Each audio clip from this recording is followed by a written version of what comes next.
जहाँ पे एक अमीर बाप कहता है कि जाओ निकल जाओ मेरे घर से, आज से तुम्हें अपनी वसीयत से निकालता हूँ मैं। जी। तो ये चीज़ों से आप अपनी फैमिली को पीछे जो है वो एक तरह से मुसीबत में डाल जाओगे अगर आपकी विल भी नहीं है, पावर ऑफ अटर्नी भी नहीं है। 50,000 के ऊपर जितना अमाउंट आपकी स्टेट में गया है जी। उस पे आपको हर 1000 के पीछे $15 का प्रोबेट लगेगा। जी तो ये विल, पावर ऑफ अटर्नी, ये ऐसे जो बड़े बड़े वर्ड्स हैं, जी इनका मतलब क्या है? ये दोनों होते क्या हैं ये चीज़ें? सिमरन जी एक जी सवाल है यहाँ पे, what about if you are divorced and you have kids living with mom? जब तक आपकी स्टेट को क्लियरेंस सर्टिफिकेट नहीं मिलता, आपके कोई ड्यूज पेंडिंग है, टैक्स पेंडिंग है, तो सर्टिफिकेट ही नहीं मिलेगा, वो आपके जो अकाउंट है वो फ्रीज रहेंगे। तो एक सवाल है कि क्या ये इंडिया जैसा ही सेम है विल्स का और पावर ऑफ अटर्नी का सिस्टम? बड़ा ऐसे नहीं, बुजुर्ग कहते हैं कि डाइवोर्स वगैरह से दूर रहो। ये मतलब अगर बिल्कुल प्लानिंग ना हो तो समझो आधा बिजनेस आपका, आधा पैसा आपका गया। टैक्सेस से आप बच ही नहीं सकते। कनाडा में एक चीज तो आप जीते जी भी पे करोगे, मर के तो डबल पे करोगे। किसी भी टाइप के हमारे इन्वेस्टमेंट अकाउंट्स हो, जी उनमें हमारे पेरेंट्स जो इंडिया में बैठे हैं जी। उनको हम प्राइमरी बेनिफिशियरी ऐड कर सकते हैं। 35 एंड अंडर है, हाँ जी। वो इस तरीके की हो चुकी है कि ये लोग 60 में जाके दे विल बी ब्रोक। कनाडा में 2 चीजें टैक्स फ्री हैं, लॉटो और life insurance.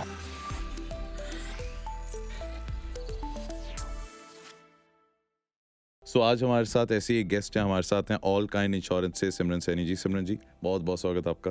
Thank you Raghav. पहले तो आपको और हमारे सभी लिसनर्स को प्यार भरी सत श्री अकाल एंड सलाम, नमस्ते और वेरी गुड इवनिंग। सिमरन जी मैं कह रहा था फेस्टिवल चल रहे हैं, जी। शॉपिंग आपकी शुरू हुई नहीं? मुझे एक्चुअली अभी आपको मैंने बताया अभी मुझे पता चला है कि दिवाली आ रही है।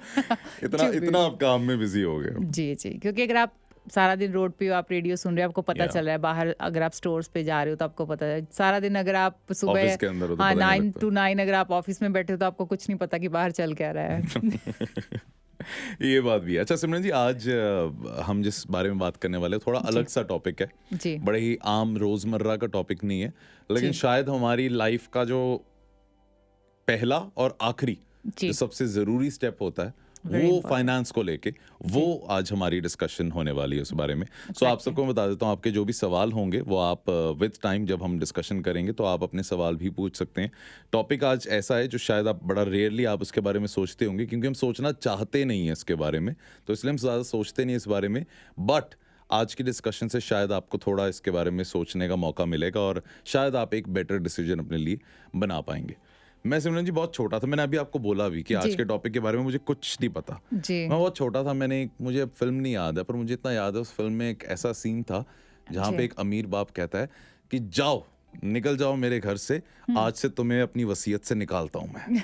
मेरी विल से आज तुम्हें निकालता हूँ मैं। और तब मुझे पहली बार पता लगा कि विल नाम की कोई चीज होती है जी। जो खासकर बिजनेस वाले लोग वो बना के रखते हैं, जिसमें उनके बच्चों को या उनकी बीवी को या जिसको भी आगे उनकी प्रॉपर्टी या इन्वेस्टमेंट्स जानी जी। है उसके बारे में पता लगता है। जी तो ये विल, पावर ऑफ अटर्नी, ये ऐसे जो बड़े बड़े वर्ड्स हैं, जी। इनका मतलब क्या है? ये दोनों होते क्या हैं ये चीजें?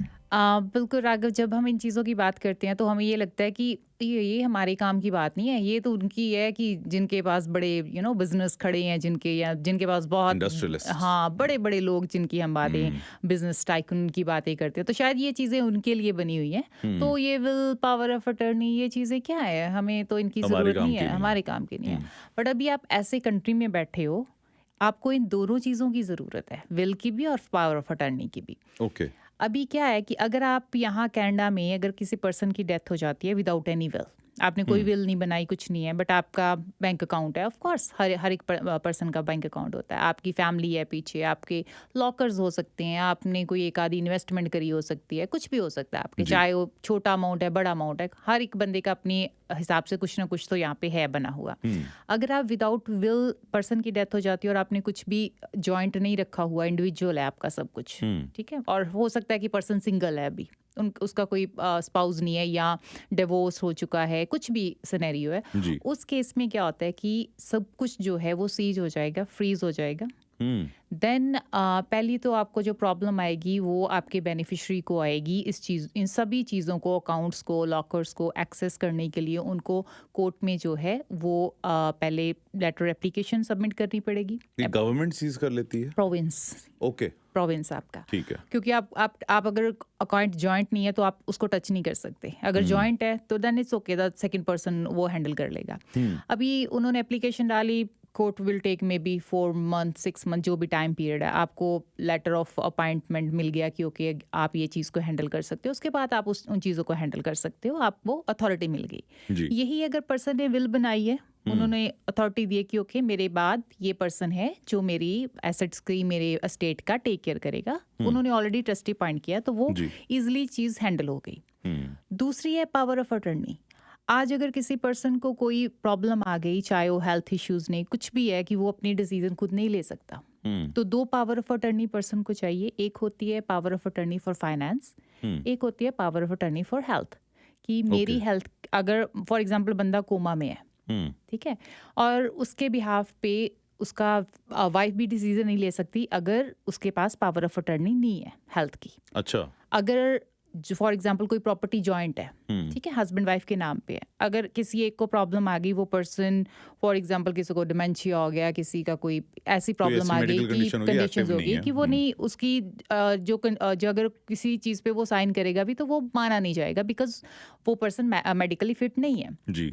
उस केस में आप कोई भी चीज़, कोई भी ट्रांजैक्शन नहीं कर सकते अगर पावर ऑफ अटर्नी नहीं है।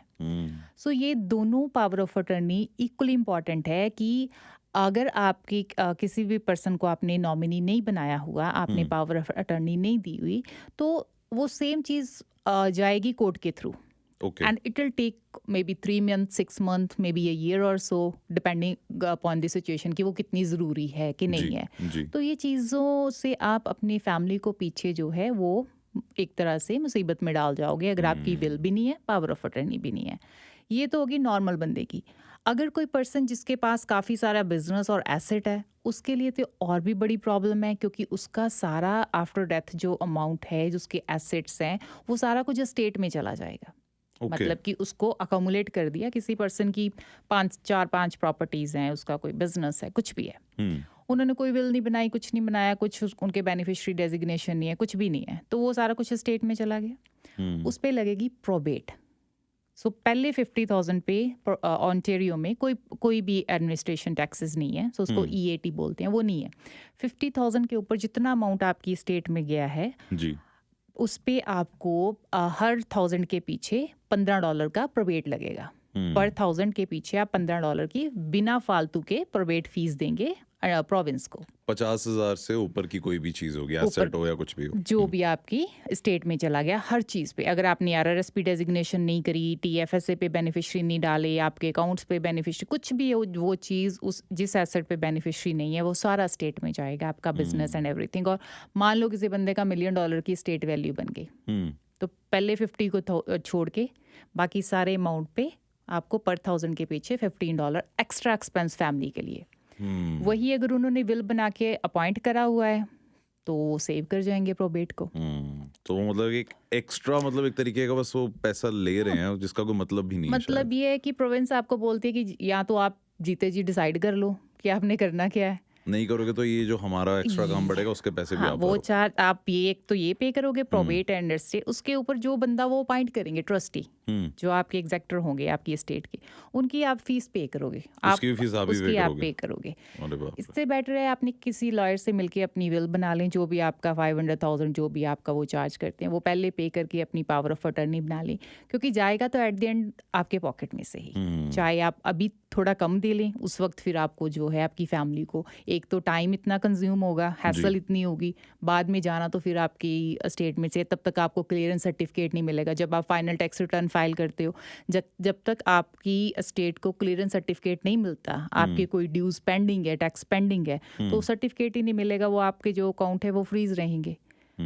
तो इट्स अ बिग हैसल। सो जैसे आपने विल कहा कि अब मेरे को अपनी विल बनानी है, तो सरकार को तो यही देखना है कि मैंने अब कोई जीते जीते एक डिसीजन ले लिया, तो मैं घर पे एक लिख जाता हूँ कि जी मेरे जाने के बाद मेरे बेटे को सब कुछ दे जाना, और साइन भी कर जाता हूँ, अंगूठा लगा जाता हूँ, सब कर देता हूँ, तो वो एक्सेप्ट नहीं होगा? वो कंसिडर होती है होलोग्राफिक विल।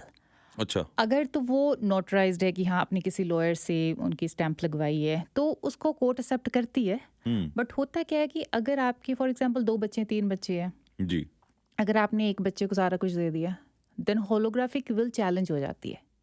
देन उसको कोई भी बंदा चैलेंज कर सकता है कि नहीं भी मैं इससे एग्री नहीं करता कि it's not the original one और रियल वन और फेक है या कुछ भी है, तो कर सकते हो आप अगर आप लॉयर से नोटराइज कर एक्सेप्टेबल सकते है, हैं। हाँ बट वो आपके लिए प्रॉब्लम क्रिएट कर सकती अगर है। आपका बिकॉज हर एक का फैमिली सिनेरियो डिफरेंट होता है ना, तो वो डिपेंड करता है आपकी फैमिली पे, तो कर सकते हो आप बना के अपने लॉयर से आप नोटराइज करवा सकते हो, एक्सेप्टेबल है वो but up to a certain extent. जी। इधर एक हम प्रोबेट की बात कर रहे थे, साथ ही विक्की जी का सवाल है कि प्रोबेट होता क्या यार, ये जब अपनी विल्ड प्रॉपर्टी हो तब भी क्यों जरूरी होता है, तब भी जरूरी होता है प्रोबेट देना?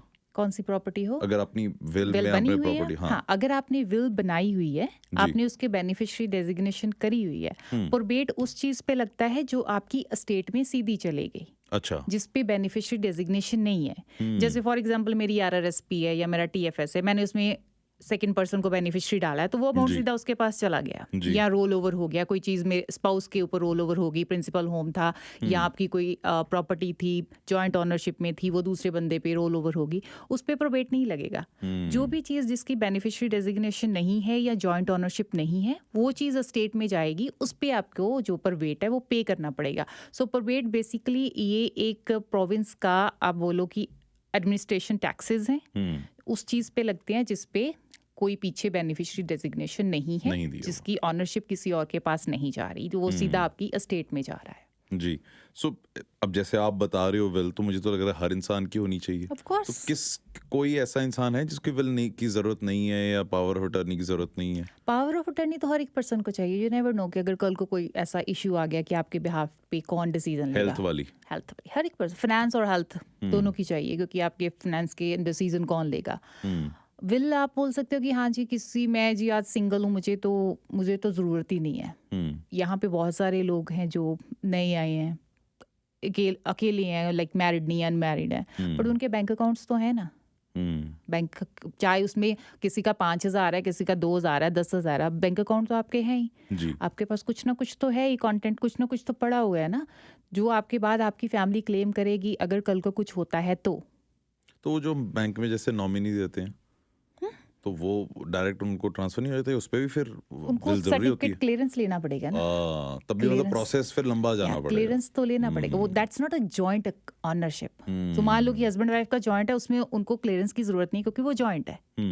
तो उनको ये जो है सर्टिफिकेट तो लेना पड़ेगा कि हाँ ये ट्रस्टी पॉइंट हो गए, तो ये पर्सन का इस अकाउंट में से अभी ये पैसे विड्रॉ कर सकता है, बिकॉज बैंक को वो सर्टिफिकेट देखना है। जी जी, नहीं बड़ा इंटरेस्टिंग है, फिर तो ये काफ़ी ज़रूरी है। एक हमने जैसे बात की विल की कि आफ्टर डेथ सबसे ज़्यादा यूज़ होती है। सो आफ्टर डेथ अगर विल ना हो जी, तो विल, पता नहीं मुझे विल हो या ना हो तो फ़र्क होता है या नहीं, पर एक कैपिटल गेन आपको देना पड़ता है जो अब बढ़ भी गया था, और टैक्सेस भी आपको कुछ पे करने पड़ते हैं अगर प्रॉपर्टी ट्रांसफर होती है। तो विल का उस पर कोई इफेक्ट पड़ता है कि अगर विल हो तो ज़्यादा या कम है? नहीं, विल में आप सिर्फ ये प्रोविंस को ये बोल रहे हो कि दैट्स व्हाट आई वांट, कि मेरे बाद ये चीज़ ऐसे ऐसे डिस्ट्रीब्यूट हो जाए।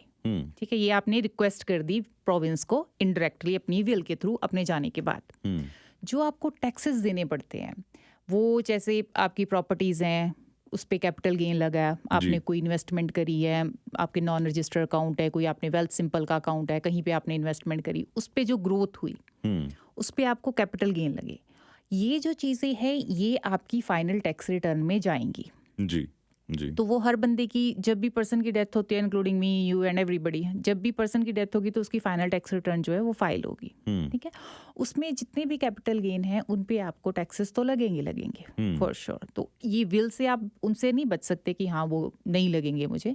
सिर्फ ये हो सकता है कि अगर आपकी प्रॉपर्टीज हैं जी, तो उसको आप जो रजिस्ट्रेशन कर रहे हो, अगर हस्बैंड वाइफ है तो आपने ऑन उसकी जो जॉइंट ऑनरशिप करी हुई है कि चलो ठीक है, joint ownership with right of survivorship, कि एक पर्सन को कुछ हुआ तो दूसरे पर्सन पे वो चली गई प्रॉपर्टी। तो जब तक सेकंड पर्सन को कुछ नहीं होता तब तक कैपिटल गेन नहीं लगेगा, क्योंकि ये रोल ओवर हो गया। ठीक है, अगर आप 2 फ्रेंड हो, आपने वहां पे प्रॉपर्टी ली हुई है टेनेंट इन कॉमन, जी, कि मेरा शेयर मेरा, उसका शेयर उसका, मेरा शेयर मेरे जाने के बाद मेरे बच्चों को, उसका शेयर उसके जाने के बाद उसके बच्चों को, एक ही प्रॉपर्टी में, एक ही प्रॉपर्टी में। ये 2 फ्रेंड्स की या 2 रिलेटिव्स की, जो भी 2 पार्टनर्स ब्रदर होते की, हैं पार्टनर्स जी। के टाइप। अभी इसमें क्या होगा कि जो बंदे का अपना शेयर उसके बच्चों को और उसकी फैमिली को गया, जी। तो उस पे उसको कैपिटल गेन लगेगा उसकी फाइनल टैक्स रिटर्न में, hmm, because it's a investment property. है। प्रिंसिपल होम को छोड़ के आपकी कोई भी इन्वेस्टमेंट है, हम कई बार ये सोचते हैं क्योंकि मेरे बाद बच्चों के पास चला जाएगा या टैक्सेस नहीं लगेंगे, हम बच जाएंगे, ऐसा नहीं होगा। तो उस पर आपको कैपिटल गेन लगेगा ही लगेगा। वैल्यू कितनी थी उसमें से डिडक्शन होके जो भी है आपको अमाउंट आ जाएगा कि इतना जो है आपकी फाइनल टैक्स रिटर्न में ऐड ऑन हो गया, उस पर आप फिर टैक्स पे करोगे। और अगर जिंदा होते ही मैं ट्रांसफर कर देता हूँ? बिल्कुल, तो कर सकते हो आप। उसमें क्या होता है कि जब आप जीते जी, फॉर एग्जांपल मैं बोल रही हूँ कि मैंने अपने बेटे का नाम ऐड ऑन करना है किसी प्रॉपर्टी में, ठीक है, उस वक्त कैलकुलेशन क्या होती है कि हम ये सोच के चल रहे हैं कि मैंने बच्चे का नाम ऐड कर दिया तो हमने टैक्स से बचाव कर लिया कि हम बच जाएंगे। बट ये बहुत बड़ा हमें जो है वो मिसकंसेप्शन है कि ऐसा हम कर सकते हैं। अभी सीआरए इसको कैसा देखता है कि मेरी इन्वेस्टमेंट प्रॉपर्टी है, मैंने वो इन्वेस्टमेंट प्रॉपर्टी ली थी $500,000 की, ठीक है, आज उसकी वैल्यू होगी $1 मिलियन की। तो मैं सोच रहा हूँ कि मैं बेटे का नाम ऐड कर दूँ, तो मैंने बेटे को उसकी 50% की ऑनरशिप देके तो मैंने उसको नाम बीच में साथ में ऐड कर लिया। तो सीआरए इस चीज़ को देखता है कि आपने 50% शेयर जो है बेटे को दे दिया, मीन्स कि आपने 50% प्रॉपर्टी सेल कर दी, तो आज मिलियन की वैल्यू है, इसका मतलब ये है कि आपने 5 लाख बेटे को दे दिया। ठीक है, तो आपने 5 लाख बेटे को दे दिया, इसका मतलब कि आपको 5 लाख, आपकी 5 लाख की प्रॉपर्टी, तो आपको प्रॉफिट हुआ है। तो उसका 50% का एज अ कैपिटल गेन उस साल की आपकी टैक्स रिटर्न में जाना चाहिए। अगर आप उस चीज को डिस्क्लोज नहीं करते, इन फ्यूचर आपका ऑडिट होता है, then there is a problem. तो यहाँ पे तरीके हैं कि आप बच्चों को गिफ्ट कर सकते हो, बट फेयर मार्केट वैल्यू पे आप गिफ्ट कर रहे हो। अगर आप बच्चों से कुछ भी लेना नहीं चाह रहे तो आपको कैपिटल गेन देना पड़ेगा। सो अगर आप फेयर मार्केट वैल्यू से कम अमाउंट पे अगर आप ट्रांजैक्शन कर रहे हो, आप जैसे इंडिया में होता था ना कि आप रजिस्ट्री में लिखते कुछ थे, ट्रांजैक्शन कुछ होती है, देन इन फ्यूचर ये चीज़ आपको प्रॉब्लम क्रिएट कर सकती है। जी, नहीं, बड़ा इंटरेस्टिंग कैपिटल गेन्स वाला। यहाँ पे तभी माँ बाप बच्चों को ज़्यादा दे के राजी नहीं। दैट आई वुड से कि देना भी नहीं चाहिए, बिकॉज आप अपना कंट्रोल लूज कर देते हो। जी, आपने बच्चे का नाम डाल दिया, कल को आपने प्रॉपर्टी सेल करनी, कुछ भी करनी है, then you need their signature. आप ऐसे नहीं कर सकते हाँ आपने उसमें से इक्विटी में से पैसा उठाना, यू नीड देयर परमिशन। तो जीते जीत मैं तो इस चीज़ में हूँ, ठीक है कैपिटल गेन देना पड़ना है, हम ये सेव नहीं कर सकते, टैक्सेस से बच नहीं सकते, पर जब तक आप जी रहे हो तब तक मत दो, अपने पास ही रखो। सिमरन जी, एक सवाल है यहाँ पे, what about if you are divorced and you have kids living with mom? Okay, so इस केस में राघव जी बहुत ही ज़्यादा आपको जो है वो प्रिकॉशंस लेने की ज़रूरत है, क्योंकि इसमें है कि अगर कस्टडी मदर के पास है तो ऑब्वियसली आप उनको स्पाउसल सपोर्ट और चाइल्ड सपोर्ट कुछ जो भी है आप प्रोवाइड कर रहे हो उनको, जब तक बच्चे अडल्ट नहीं होते, जो भी आपकी कोर्ट की सेटलमेंट के हिसाब से जो भी अमाउंट जा रहा है। अगर कल को कुछ हो जाता है, आपने अपनी कोई विल नहीं बनाई, कुछ नहीं बनाई, तो आपने कोई प्लान नहीं करा हुआ, कोई ऐसी इंश्योरेंस नहीं करवाई हुई कि आपके बाद आपकी जो बच्चों की चाइल्ड सपोर्ट है उसका अमाउंट वो आपकी इंश्योरेंस पॉलिसी कवर कर दी, अगर ऐसा कुछ आपने प्रॉपर प्लानिंग नहीं करी हुई, देन आपके एक्स वाइफ का फुल राइट है आपकी एस्टेट पे क्लेम करने का। अगर आप इन फ्यूचर मैरिड हो जाते हो, लाइक आपकी वाइफ है, बच्चे हैं, मान लो आपने कोई और इंश्योरेंस पॉलिसी करवा ली, उस पर आपने अपनी जो स्पाउस, नए वाले स्पाउस, उनके बच्चों के नाम लिखते, स्टिल आपके जो एक्स वाइफ हैं वो क्लेम कर सकते हैं, बिकॉज ये आता है unjust enrichment, so that's the word they use. उसमें पावर अटर्नी बना ले, अगर आप पावर ऑफ अटर्नी बनाते हैं, उसमें विल बनाते हैं कि okay this is what I am giving to my जो नए वाली फैमिली है उनको दूसरा, मैं इन बच्चों को, अपने जो एक्स वाइफ हैं उन बच्चों को ये चीज़ें दे रहा हूँ, ये प्रॉपर आप डिस्ट्रीब्यूट कर दें कि कल को कन्फ्लिक्ट ना हो। अगर कोर्ट में वो चीज़ जाए तो आपकी विल में लिखा हो कि आपने अपनी एक्स वाइफ को प्रॉपर जो है वो अमाउंट दिया हुआ है जी कि उनको उनका भी राइट नहीं बनता है इस चीज़ पे। तो आपको प्रॉपरली मैनेज करना पड़ेगा कि आपने जब तक आपने उनको चाइल्ड सपोर्ट देनी है उनके फंड्स को आपने किसी न किसी इंश्योरेंस पॉलिसी से कवर करा हो और उन चीज़ों को सेपरेट करके अपनी विल में मेंशन करा हो कि this is for my previous family और ये जो है मेरी नई वाली फैमिली इन फ्यूचर जो भी है। तो उसको आप डॉक्यूमेंटेशन में जो है वो प्रॉपर लिखें ताकि कल को आपकी स्टेट पे आपकी पुरानी एक्स वाइफ क्लेम ना कर पाएं। बड़ा ऐसे नहीं बुजुर्ग कहते हैं कि डिवोर्स वगैरह से दूर रहो, ये सिर्फ वो रीज़न नहीं है, ये वाले रीजंस भी बहुत ज़्यादा हैं यहाँ पे। But nowadays it's a common thing. Yeah. Divorce हो गया, कॉमन पर I इन think लॉ है तभी इन चीज़ों की इतनी प्लानिंग भी ज़्यादा बढ़ चुकी है। ज़्यादा आपकी अभी, क्योंकि पहले होता था कि हाँ डिवोर्स की नाम कम था, हम सुनते कम थे। अभी ब्लेंडेड फैमिली है कि एक marriage, 2 marriage, common in law relationship बहुत कॉमन है। अगर आप ओंटारियो में 3 साल से ज़्यादा किसी के साथ in relation common in law रह चुके हैं तो उनके पास बहुत ज़्यादा राइट आ जाते हैं। तो you have to be very careful.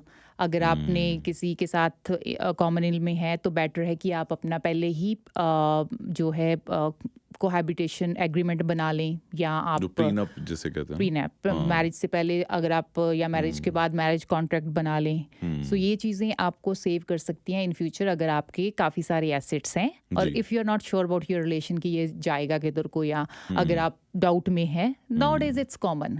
हम ये नहीं बोल रहे कि हाँ आपका रिलेशन आप पहले ये सोच को नहीं चलेगा, बट अगर आपने एसेट बनाए हुए हैं, बिकॉज आई सॉ फैमिलीज की जिन्होंने काफ़ी कुछ बनाया बट एक ऐसी मिसअंडरस्टैंडिंग या कुछ भी ऐसा गलत रिलेशन हो गया कि जिससे वो सारी चीज़ें जो है वो क्योंकि स्प्लिट हो जाएगा।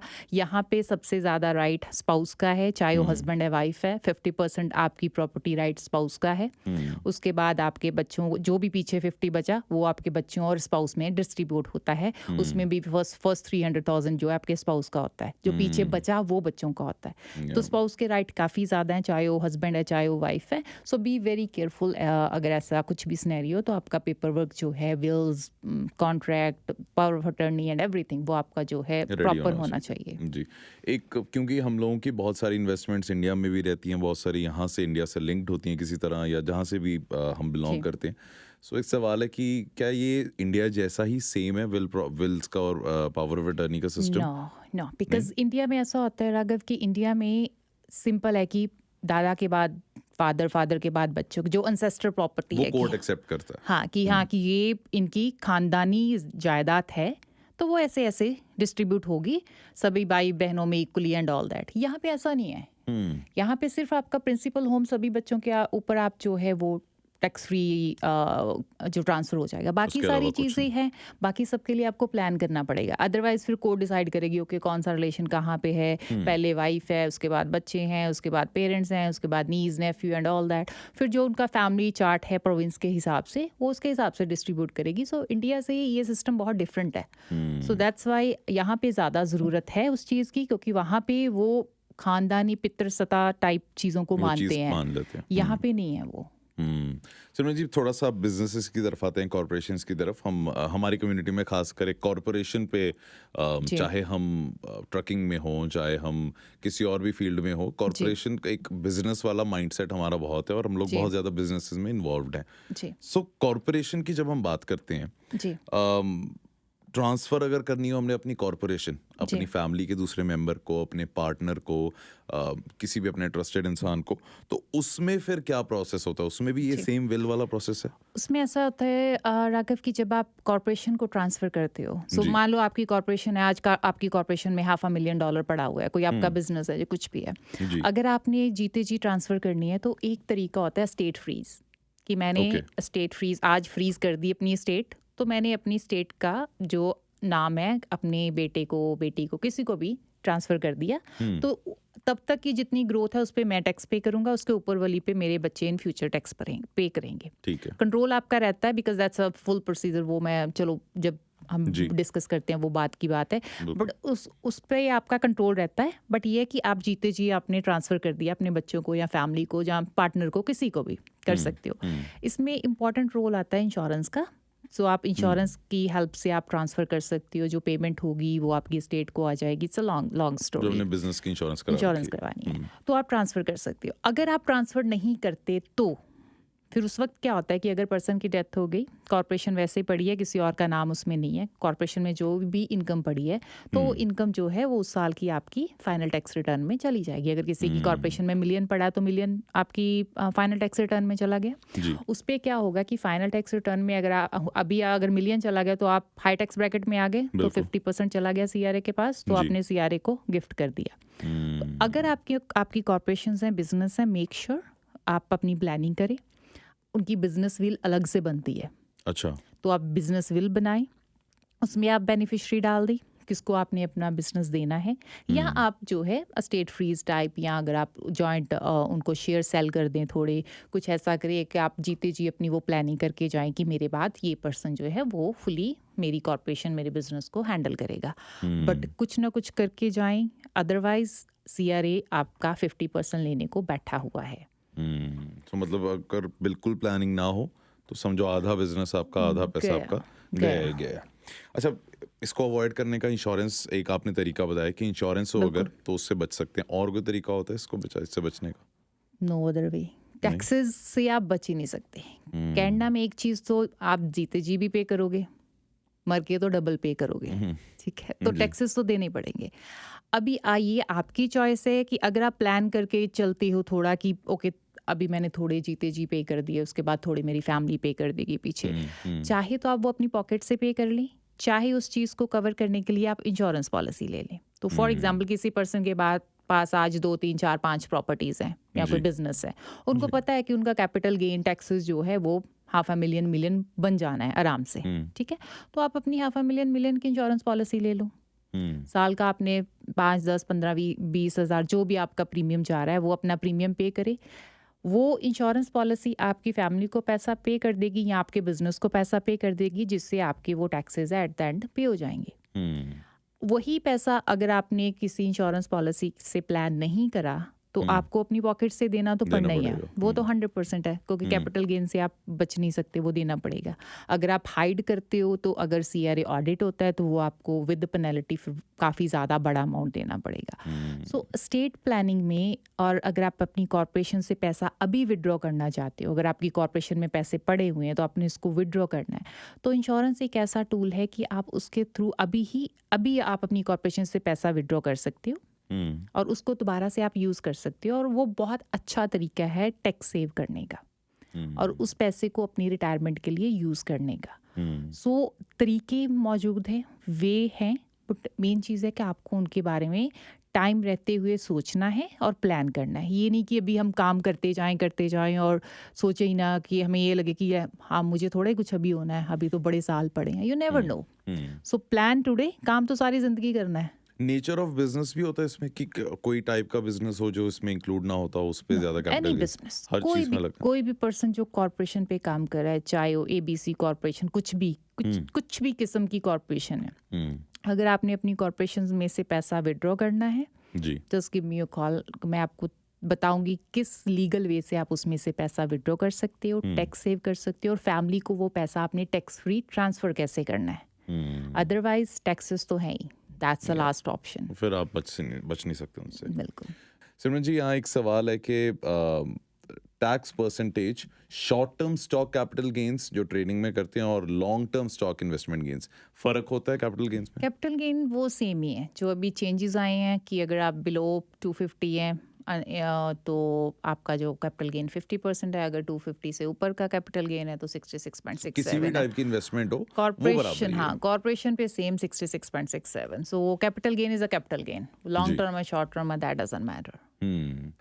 एक सवाल है कि क्या हमारे लाइफ इंश्योरेंस हो या चेकिंग अकाउंट्स हो, आरआरएसपी हो या किसी भी टाइप के हमारे इन्वेस्टमेंट अकाउंट्स हो, जी, उनमें हमारे पेरेंट्स जो इंडिया में बैठे हैं उनको हम प्राइमरी बेनिफिशियरी ऐड कर सकते हैं या नहीं? जी, एग्जैक्टली आप कर सकते हो, कहीं पे भी ये पर्सन आप कर सकते हो उनको, बट उनके पास आपकी पॉलिसीज या आपके अकाउंट्स की इंफॉर्मेशन होनी ज़रूरी है। कि अगर आपने उनको बेनिफिशियरी डेजिग्नेट करा है तो उनके पास इंफॉर्मेशन होनी चाहिए।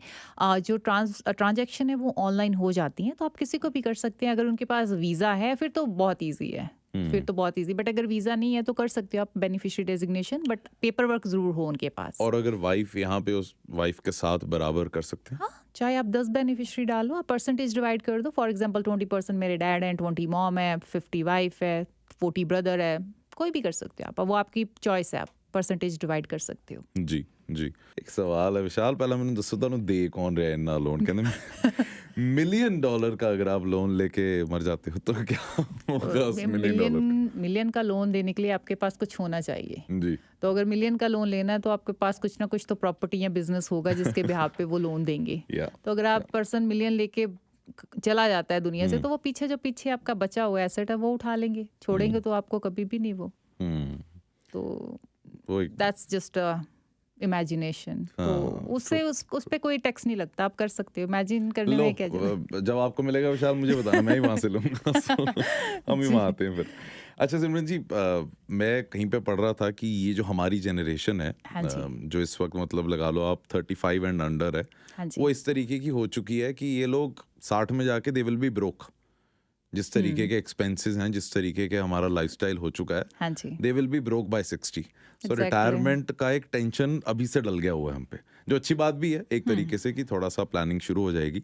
सो रिटायरमेंट से जुड़ा मेरा आपसे सवाल है कि जैसे हमने बात की कि कैपिटल गेन लगता है हमारे ट्रांसफर करने में, RRSP जो कि एक बहुत अच्छा प्रोडक्ट है रिटायरमेंट के लिए, जी अगर मेरी RRSP है जी जो मुझे पता है कि अच्छा मेरे पास 1 लाख, 2 लाख, 3 लाख डॉलर इकट्ठा हो गया है, मैंने शुरू से की है सेविंग, अब उस पैसे को अगर मैंने ट्रांसफर करना है, क्योंकि अब मुझे पता है कि हाँ मेरी काफ़ी एज हो चुकी है और रिटायरमेंट मेरी प्लान हो गई है, जितने भी मेरे साल हैं, जितना भी टाइम है, जी अब मेरे को उस पैसे को ट्रांसफर करना है, जी। उसका क्या तरीका होता है? अभी जो पर्सन रिटायरमेंट के पास हैं, जो पुराने यहाँ पे सेटल्ड लोग हैं, उनकी RRSP में काफ़ी बड़ा अमाउंट इकट्ठा हो हुआ जाता है, है। जी। तो बहुत सारे लोग होंगे जिनके पास 50,000, 100,000 to $300,000 RRSP में इकट्ठा हुआ है। जी। बिकॉज पहले काफ़ी सेविंग हो जाती थी। अभी जैसे आपकी जनरेशन है तो क्योंकि इन्फ्लेशन इतनी होगी, सेविंग पोर्शन बहुत कम है और शौक भी बाकी था। शौक ज़्यादा हो गए, ब्रांड ज़्यादा आ गए, Yeah. तो सेविंग पोर्शन कम हो गया। बट जो पुराने लोगों की RRSP पड़ी हुई है और जो रिटायरमेंट के अभी पास हैं,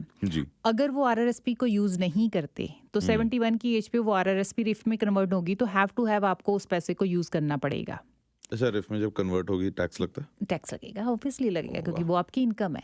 अभी उस वक्त क्या प्रॉब्लम आएगी कि अगर आपने पहले यूज नहीं करी तो जो आपको मिनिमम रिक्वायरमेंट होगी उस साल की इनकम के हिसाब से कि इतना आपने विड्रॉ करना ही करना है, वो चीज़ अगर आपकी इनकम ज़्यादा हो गई तो आपकी ग्रंटेड इनकम सप्लीमेंट पे इफेक्ट डालेगी। आपकी जो OS क्लॉबैक जो है आपको हो सकता है, क्योंकि पेंशन में 3 चीज़ें होती हैं, जी। एक है ग्रंटेड इनकम सप्लीमेंट, एक आपकी ZPP, एक आपकी OS, ठीक है, ओल्ड एज सिक्योरिटी। जो ग्रंटेड इनकम सप्लीमेंट है वो बंद हो जाता है आफ्टर 20,000। अगर आपकी एनुअल इनकम हो गई तो वो बंद, टोटली जीरो। अच्छा। जो आपका OAS है इस साल का नंबर है अराउंड 82,000 के करीब। अगर आपकी इनकम जो है उससे ऊपर चली गई तो आपको OS क्लॉबैक यानी कि आपका पेंशन का एक सर्टेन अमाउंट वापस करना पड़ता है, ठीक है। तो अगर आपने पहले यूज नहीं करी RRSP तो आपको ये चीज़ें होने का डर हो सकता है, या आपके साथ ये जो पेंशन पे इफेक्ट है आपके पड़ सकता है। इसके 2 तरीके हैं। एक तो है कि आप अपनी पहले थोड़ी थोड़ी RRSP विड्रॉ करनी शुरू कर दें, जिस साल आपकी कम इनकम है उस साल विड्रॉ कर लें, या आप अपनी जो है रिटायरमेंट को डिले कर दें 5 साल। जी। अगर आप 65 की बजाय आप पेंशन जो है, अगर आपके पास बहुत ज़्यादा RRSP है तो आप ऐसा कर सकते हो कि आप 70 पे पेंशन ले लें, तो आप अपनी RRSP पहले 5 साल यूज़ कर लें मैक्स, या अपनी RRSP को TFSA में ट्रांसफ़र कर दें। तो TFSA पे जितनी ग्रोथ होगी वो टैक्स फ्री है, उसका आपकी पेंशन पे कोई इफेक्ट नहीं है, जीरो इफेक्ट। बिल्कुल। आप जितना चाहे मैक्सिमम अमाउंट अपना TFSA में डाल सकते हो, डाल लो, वो प्लान करना शुरू कर दो। या अगर आप अर्ली रिटायरमेंट लेते हो, फॉर एग्जांपल आप बोल रहे हो कि मैंने 60 पे रिटायरमेंट लेनी है, उस पे आपको पेंशन कम मिलती है, फिर आपको वही कम पेंशन मिलेगी, 42% के करीब आपकी पेंशन कम हो जाती है, आपको वही कम मिलेगी और साथ में आप अपनी RRSP यूज़ कर सकते हो। ठीक है। सो तरीके हैं, बट ये है कि आप अपनी रिटायरमेंट से एटलीस्ट 5-10 साल पहले उसको प्लान कर लें, थोड़ा थोड़ा अमाउंट, क्योंकि अभी अगर आप थोड़ा थोड़ा निकालोगे RRSP से तो थोड़ा थोड़ा टैक्स लगेगा। अदरवाइज 70 के बाद तो आपको मिनिमम एक अमाउंट है जो रिफ में निकालना ही फिर देना पड़ेगा, पड़ेगा इकट्ठा टैक्स। तो वो चीज़ अफेक्ट करेगी आपकी पेंशन को भी, और हो सकता है आपको फिर वो OS क्लॉबैक जो पेंशन वापस करनी है वो वाला आप पे हो सकता है कि आप उस कैटेगरी में आ जाएं। तो इसको प्लान करें। TFSA बेस्ट ऑप्शन है। मैं जितने भी पर्सन रिटायर होने वाले हैं, रिटायरमेंट के पास हैं, TFSA को मैक्स आउट करें, क्योंकि उस पे आपको जितनी ग्रोथ आएगी आप उसको यूज़ भी कर सकते हैं और चाहिए भी होगा अमाउंट। $1400-1500 की पेंशन से आपका गुजारा नहीं चलेगा। नहीं होगा, ट्रू। तो अगर आपके पास TFSA से एक्स्ट्रा ग्रोथ आ रही है, मंथली आप कोई $500-1000 बना रहे हो, वो आपके इनकम में भी ऐड नहीं होगा, तो आपके पेंशन पे इफेक्ट भी नहीं पड़ेगा उसका। तो इस चीज़ को प्लान करके चलें। जो आप जैसे यंग हैं वो तो TFSA मैक्स आउट करते जाएं, जितना आपके पास अमाउंट है मैक्स आउट करते जाएं, क्योंकि ये सबसे बेस्ट टूल है जो आपने भी टैक्स सेव कर लिया, बाद में आपकी फैमिली को भी टैक्स फ्री ट्रांसफ़र होना है। आपके बच्चों को TFSA का पैसा, अगर आपने फॉर एग्जांपल आज 95,000 की लिमिट है, आपको आप पैसा जब बच्चों को ट्रांसफ़र होगा that's tax free money. Otherwise RRSP कुछ भी आप बच्चों को फैमिली को ट्रांसफ़र कर रहे हो, सिर्फ स्पाउसल रोल ओवर होता है, बाद में फैमिली बच्चों में जब जाएगा वो सारा चीज़ टैक्सड होगी। टैक्सेबल होगा। जी जी। सिमरन जी, लास्ट में आपसे एक सवाल पूछूंगा और आपके सामने सिनारियोज रखूंगा जी रिटायरमेंट को लेके। जी 3 सिनारियो में दूंगा आपको। जी एक इंसान है 30 साल का, हाँ जी महीने का $500 रिटायरमेंट में डाल सकता है। जी 500 में से कितना RRSP में डाले, कितना अपने लिए एक ऐसी इंश्योरेंस करा ले जो बाद में फैमिली के काम आए? अब डिपेंड कर रहा है राघव कि एक पर्सन की टैक्स ब्रैकेट कितनी है।